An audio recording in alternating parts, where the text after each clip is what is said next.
Minister, I want to raise a specific issue, and it relates to something that your senior minister said in recent days, and I think his statement was absolutely tone deaf with regards homeless deaths in this state. It was an incredible statement from a political perspective for the minister to make, but also an incredibly cold reaction to the sad fact that 79 people have died in homelessness in Dublin alone in 2020.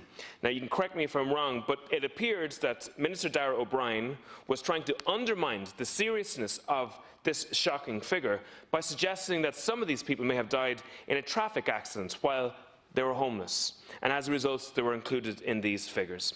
And it seems to me that the minister was doing something that his predecessor had sought to do. He had sought to try and change the statistics rather than rectifying the situation on the ground affecting people. The fact that this report that the minister sought only came after we in Ain2 raised this issue in Leinster House is also a shocking situation. The fact that the minister in charge wasn't blown out of the water when looking at those figures, the increase in those figures over the last while, that there wasn't a human reaction to notice that the figures for 2020 by July had skyrocketed. The numbers of people who were dying in homelessness by July last year were already higher than the previous 2 years.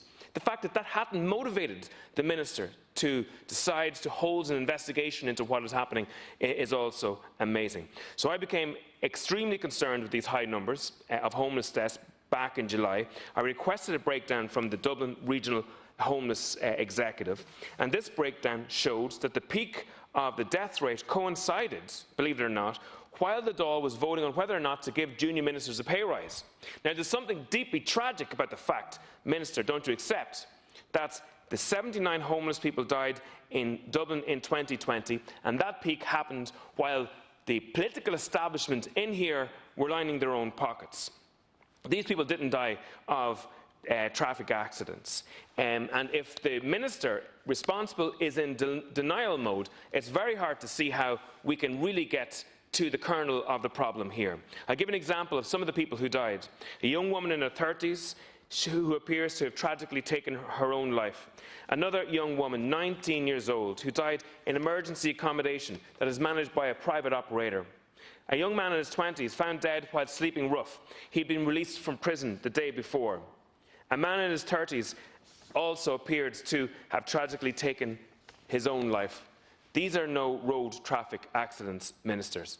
These are homeless deaths. They are real people. They are not statistics to be moved around on a sheet in the hope that that sheet will reflect better on this government.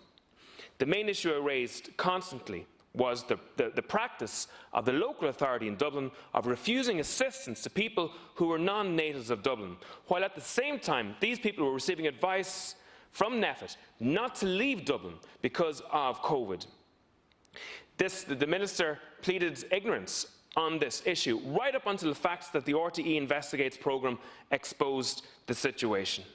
So you can argue about the figures of 2020 and what happened to those people, but the sad fact is the 2020 figures are radically higher than 2018 and 2019. Now, Minister, I want to also raise my voice in concern with regards to the government practice of selling off or giving away public land to private developers to build houses. Why is it happening?